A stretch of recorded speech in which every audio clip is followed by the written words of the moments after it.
If you're looking to catch some really big fish out of reeds or lily pads, what is the key ingredient you need to look for to find where the big fish live? Whoa, that's a pretty good one.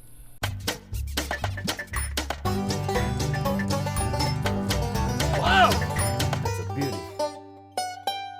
Good morning, guys and girls. September 27, and it's still warm. It's still summertime. Summer just will not run away. We cannot run it off. We're looking at Philippians 4:12. It's a good one, Philippians 4:12. This is one you really need to pay attention to. This is Paul writing this, and he says, I know how to live when I'm poor. Most of us have learned how to do that, haven't we? And I know how to live when I have plenty. I have learned the secret of being happy at any time in everything that happens. I've learned the secret to being happy all the time in everything that happens. If you're not subscribed to the Catch of the Channel YouTube channel, hit that subscribe button right now. Share this with 8 or 10 friends.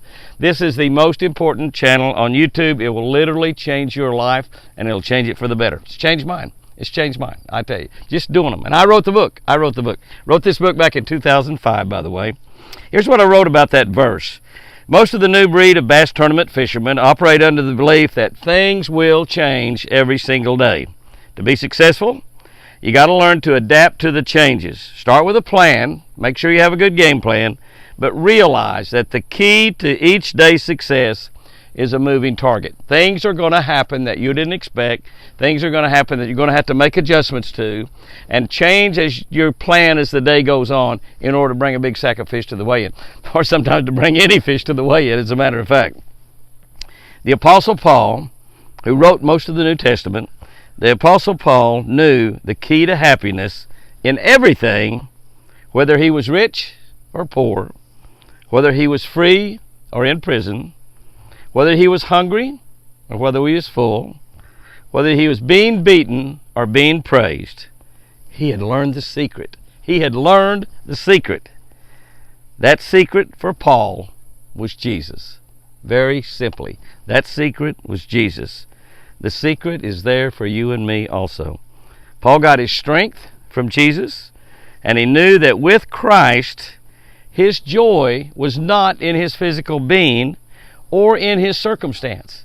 It didn't matter if he was hungry or full. It didn't matter if he was in prison or out of prison. The circumstance didn't matter. How he was physically didn't matter. My wife is still in a wheelchair. She's learning how to walk, and she's going to be out of that wheelchair. You know where her strength is? Her strength is in Jesus. I hope she's getting some of the strength that Jesus has given me, going from me into her. So I'm hoping that that's happening too. Her strength is in Jesus, even though there's not much strength in her right leg at all, none in her right arm yet, but her strength is in Jesus. Her strength is in Jesus. Paul's joy was Jesus himself. That's right. When the circumstances got bad, when his health got bad, he was afflicted with something. We're not told what it was in the Bible that he prayed for God to remove 3 different times. God wouldn't remove it. He said, that will keep you humble.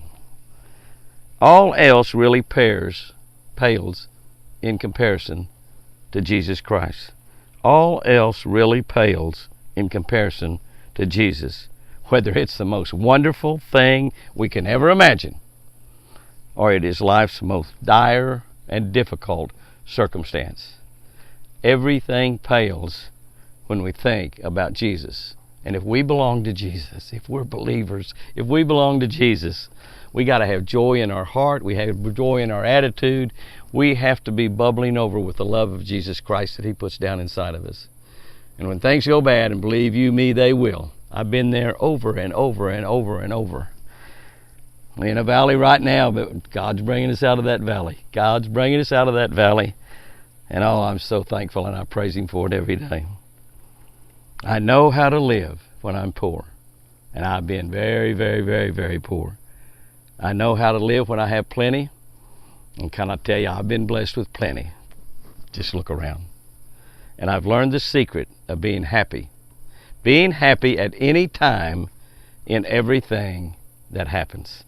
Here's our tip for today. Reeds close to deep water will produce bigger bass. So if you want to fish reeds or lily pads, which you should, because there's always some bass around reeds and lily pads, find the ones that's closest to the deep water.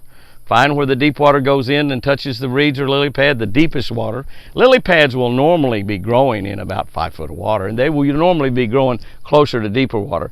You find where the deepest water goes in and touches those pads, you're going to find some giant bass. Maybe your PB. When you catch your PB in that type situation, be sure and comment and let me know. Put a picture up on our poster board on Facebook. Guys and girls, have a great day out there, and remember, I sure do love you.